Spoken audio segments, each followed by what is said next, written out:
আসসালামু আলাইকুম, কেমন আছেন সবাই? আশা করি সবাই ভালো আছেন। খুবই সিম্পল একটা রান্না করব, সেটা শেয়ার করব আপনাদের সাথে। আজকে রান্না করব আমি চাপলি মাছ দিয়ে আলু, তারপরে ভেন্ডি দিয়ে খুব একটা মাখো মাখো রান্না করব, সেটা শেয়ার করব। এই যে আসলে কি আমার সিম্পল রান্না বা মশলা ছাড়া রান্না এগুলো খেতে অনেক ভালো লাগে বা আমি পছন্দ করি। মশলা জাতীয় খাবার আমি খুবই অ্যাভয়েড করে চলি বা আমার তেমন একটা ভালোও লাগে না খেতে। তাই খুবই সিম্পলভাবে রান্না করি। এই ধরনের খাবার খেতেই আমি অভ্যস্ত বা আমার ভালো লাগে। তারপরে এই তো আপনারা দেখছেন কিভাবে রান্না করছি। আসলে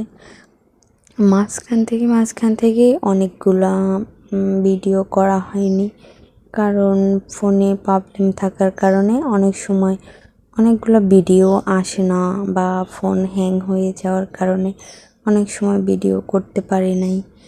তারপরে এই যে আজকের ভিডিওটা এতটুকুই ছিল। আমার ভিডিওটা ভালো লাগলে অবশ্যই সাপোর্ট করবেন, লাইক কমেন্ট শেয়ার করে আপনাদের মতামত জানাতে পারেন আর ফলো করবেন। আল্লাহ হাফেজ।